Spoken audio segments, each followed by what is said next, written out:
When a forward bias is applied to a PN junction, ஒரு PN junctionக்கு forward biasing கொடுத்தா என்ன ஆகும்?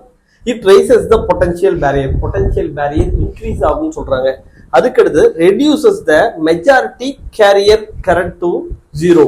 Majority carriers வந்துன்னா ஜீரோக்கு வந்துரும் அப்படிங்கிறது சொல்றாங்க. அதுக்கடுத்து lowers the potential barrier, none of the above. Potential barrier குறையுதுன்னு சொல்றாங்க. அதுக்கடுத்து இந்த ஸ்டேட்மெண்ட்ல எதுவுமே கரெக்ட் இல்லை அப்படிங்கிறத சொல்றாங்க. இப்போ வந்து பாருங்க, ஒரு பிஎன் ஜங்ஷன் அப்படின்னா என்னன்னா, ஒரு டைப் வந்துன்னா பி டைப் மெட்டீரியல் இருக்கும், இன்னொரு பக்கம் வந்துன்னா என் டைப் மெட்டீரியல் இருக்கும், நடுவில் வந்துன்னா ஒரு ஜங்ஷன் இருக்கும். இந்த பக்கம் வந்துன்னா பாசிட்டிவ் அயான் லேயர் இருக்கும், இந்த பக்கம் நெகட்டிவ் அயான் லேயர் இருக்கும். ஓகே, இப்போ வந்து ஃபார்வர்ட் பைசிங் ரிவர்ஸ் பைசிங் அப்படின்னா என்னங்கிறது உங்களுக்கு தெரியணும். சரியா? ஃபார்வர்ட் பைசிங் அப்படின்னா என்னன்னா, இந்த பி டைப் மெட்டீரியல் இருக்கு, இதுக்கு பாசிட்டிவ் டெர்மினலும் என் டைப் மெட்டீரியல் இருக்கு, இதுக்கு வந்து என்ன பண்றோம், நெகட்டிவ் டெர்மினலும் கொடுத்தோம்னா இதை தான் என்ன சொல்றோம்னா ஃபார்வர்ட் பைசிங் அப்படின்னு சொல்றோம். ரிவர்ஸ் பைசிங் அப்படின்னா இது வந்து பாருங்க, இது பி டைப் மெட்டீரியல், இது N type material. P type மெட்டீரியலுக்கு வந்து நெகட்டிவ் டெர்மினலும் என் டைப்க்கு வந்து பார்த்தோம்னா பாசிட்டிவ் டெர்மினலும் கொடுத்தோம்னா இது ரிவர்ஸ் பைசிங் அப்படின்னு அர்த்தம். அப்ப இது வந்து என்ன, ஃபார்வர்ட் பைசிங். இதுக்கு பேர் வந்து என்ன, ரிவர்ஸ் பைசிங் அப்படின்னு பேரு. ஓகேவா? இப்போ வந்து பாருங்க, இதோட பொட்டன்ஷியல் இவங்க क्वेश्चन என்ன சொல்றாங்கன்னா, when a forward bias is applied to a PN junction. இப்போ unbiased PN junction அப்படின்னா என்னன்னா, ஜஸ்ட் நீங்க வந்து என்ன பண்றீங்க, ஒரு பக்கம் P டைப் இருக்கு, ஒரு பக்கம் N டைப் இருக்கு, இந்த பக்கம் வந்து என்ன பாசிட்டிவ் அயன் லேயர், இந்த பக்கம் நெகட்டிவ் அயன் லேயர் ஃபார்ம் ஆயிடும். இதுக்கு பேர் அன்பயஸ்டு.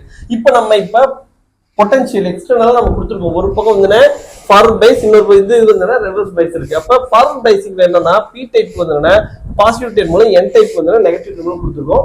இதனால பொட்டன்ஷியல் பேரியர். பொட்டன்ஷியல் பேரியர்னா என்ன, இந்த பேட்டரி வோல்டேஜ் இருக்குல்ல, இங்க ஒரு பேட்டரி ஃபார்ம் ஆன மாதிரி இருக்கும். சரியா? இது ஒரு வோல்டேஜை கிரியேட் பண்ணும், இதுக்கு பேர் தான் வந்து பேரியர் வோல்டேஜ் அப்படின்ட்டு பேரு. சரியா? இந்த பொட்டன்ஷியல் பேரியர் இது வந்து என்ன ஆகும்னா, என்ன ஆகும், இன்க்ரீஸ் ஆகுமா டிக்ரீஸ் ஆகுமா, இல்லாட்டி மெஜாரிட்டி கேரியர் கரண்ட் ஜீரோக்கு வருமாங்கிற மாதிரி क्वेश्चंस கேக்குறாங்க. ஓகே, இப்போ வந்து என்ன, ஃபர்ஸ்ட் ஃபார்வர்ட் பைசிங் மட்டும் பார்க்கலாம். நான் ஃபர்ஸ்ட் பார்த்தது அன்பைஸ்டுனா என்ன சொல்லுவோம், ரிவர்ஸ் பைஸ், ஃபார்வர்ட் பைஸ்னு சொல்லுவோம். இப்போ ஃபார்வர்ட் பைசிங் மட்டும் இப்போ பார்க்கலாம். இப்போ ஃபார்வர்ட் பைசிங், சரியா, ஒரு பக்கம் பி டைப், இன்னொரு பக்கம் என் டைப் இருக்கு. நம்ம வந்து என்ன பண்றோம், இங்க வந்து என்ன பாசிட்டிவ் டெர்மினலும், இங்க வந்து என்ன நெகட்டிவ் டெர்மினலும் கொடுக்குறோம். கொடுக்கும்போது என்ன ஆகும்னா, ஆல்ரெடி வந்து என்ன இருக்கு, இந்த இடத்துல பாசிட்டிவ் அயான் லேயர், இந்த பக்கம் நெகட்டிவ் அயான் லேயர் ஃபார்ம் ஆயிருக்கு. சரியா? இது வந்து ஒரு பேட்டரியை கிரியேட் பண்ணிருக்கு. இது பேட்டரி, இந்த பேட்டரிக்கு பேர் தான் வந்து ஃபிக்டிஷியஸ் பேட்டரி. சரியா? ஃபிக்டிஷியஸ் பேட்டரி அப்படின்னு சொல்றோம், இல்லாட்டி பேரியர் பொட்டன்ஷியல் பிபி அப்படிங்கறத சொல்லுவோம். சரியா? இந்த பேட்டரி வந்து அந்த ஆக்சுவலா ஒரு பேட்டரி மாதிரி வேலை செய்யும். ஏன்னா ஒரு பக்கம் பாசிட்டிவ் டெர்மினல் இருக்கு, இன்னொரு நெகட்டிவ் டெர்மினல் இருக்கு. இப்ப பேட்டரி கொடுக்கும்போது, ஃபார்வர்ட் பைசிங் கொடுக்கும்போது என்ன ஆகும்னா, இங்க இருக்கக்கூடிய ஹோல்ஸ் வந்து இந்தாண்ட போகும், இங்க இருக்கக்கூடிய எலக்ட்ரான்ஸ் வந்து என்ன இந்த ஜங்ஷனை பார்த்து வரும். இதனால என்ன ஆகும்னா, இந்த பேட்டரியோட வித்து குறையும். ஃபர்ஸ்ட் வந்து பாருங்க, அன்பயஸ்டு. அன்பயஸ்டு அப்படின்னா இங்க இருக்கக்கூடிய எலக்ட்ரான்ஸ் என்னது, இங்க இருக்கக்கூடிய ஹோல்ஸ், இது வந்து இந்த சைடு என் டைப்க்கு போகணும்னா என்ன ஆகும், இந்த பேரியர் வோல்டேஜ் அப்படிங்கிறது இதுதான் வந்து அன்பயஸ்டு பேரியர். சரியா? அதாவது அன்பயஸ்டு, அதாவது நீ பேட்டரியே கொடுக்கலன்னா என்ன ஆகும், இந்த கிராஸ் பண்ணி என்னென்ன போறதுக்கு அது அதிகமான ஸ்ட்ரகிள். அதாவது நீங்க வெளியில் எக்ஸ்ட்ரா தரக்கூடிய வோல்டேஜ் வந்து அதிகமா இருக்கும். அதுக்கு அடுத்தது நீங்க தரக்கூடிய வோல்டேஜ் அதிகம் பண்றீங்க, அதாவது இந்த வோல்டேஜ் வந்து இன்க்ரீஸ் பண்றீங்க. பண்ணும்போது என்ன ஆகும்னா, நமக்கு இந்த பேரியர் வோல்டேஜ் குறையும். பேட்டரியோட வோல்டேஜ் எந்த அளவு அதிகமாகுதோ அந்த அளவு பேரியர் வோல்டேஜ் அப்படிங்கிறது குறையும். குறையும் போது என்ன ஆகும்னா, இங்க இருக்கக்கூடிய ஹோல்ஸ் இங்கேயும், இங்க இருக்கக்கூடிய எலக்ட்ரான்ஸ் இங்கேயும் கிராஸ் ஆக ஆரம்பிக்கும். அப்ப வந்து பாருங்க, இதான் வந்து ஒரு இது என்சிஆர்டி புக்ல இருக்கக்கூடிய டயக்ராம், இதை பேஸ் பண்ண கொஸ்டின் தான் இது. இது வந்து பாருங்க, ஒரு பிஎன் ஜங்ஷன் டையோடு. இதை வந்து என்ன பண்றாங்க, ஃபார்வர்ட் பைசிங், என்ன பி டைப் மெட்டீரியலுக்கு பாசிட்டிவ் டெர்மினலும் என் டைப் மெட்டீரியலுக்கு நெகட்டிவ் டெர்மினலும் கொடுத்துட்டாங்க. இந்த வித்து தான் வந்து என்ன பேரியர் வித் அப்படின்னு சொல்றோம், இந்த பொட்டன்ஷியல் பேரியர் பொட்டன்ஷியல்னு சொல்றோம். இப்போ வந்து என்ன, நம்பர் 1 பாருங்க என்ன சொல்லியிருக்காங்க, PN junction diode under forward bias. சிம்பிளா வந்து ஃபர்ஸ்ட் இதுல வந்து என்ன, இந்த டயக்ராம் ஃபார்வர்ட் பைசிங்ல ஒரு பிஎன் ஜங்ஷன் இருக்கும்போது அதுக்கான சர்க்யூட் டயக்ராம் எப்படி இருக்குங்கிறத கொடுத்துட்டாங்க. அதுக்கடுத்து ஃபிகர் பி. ஃபிகர் பில வந்து பாருங்க 1 2 3 ஒரு 3 இது கொடுத்துருக்காங்க. அது எதை ரெப்ரசென்ட் பண்ணுது?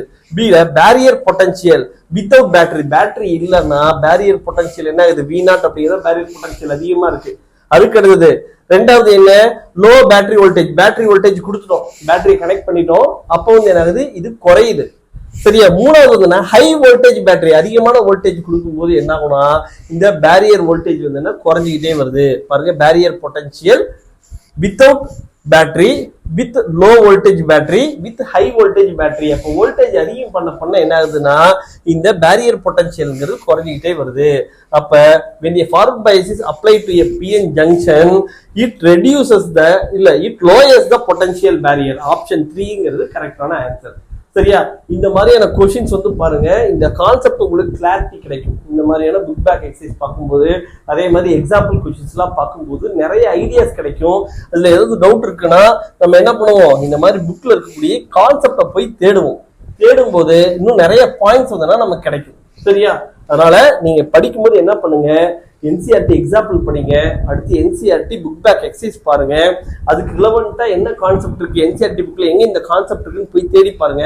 இப்படி பார்க்கும்போது உங்களுக்கு படிக்கிறது ரொம்ப ஈஸியா இருக்கும். சரியா? சப்ஸ்கிரைப் பண்ணலன்னா கண்டிப்பா சப்ஸ்கிரைப் பண்ணிட்டு பாருங்க. உங்க ஃப்ரெண்ட்ஸ்க்கு சஜஸ்ட் பண்ணுங்க.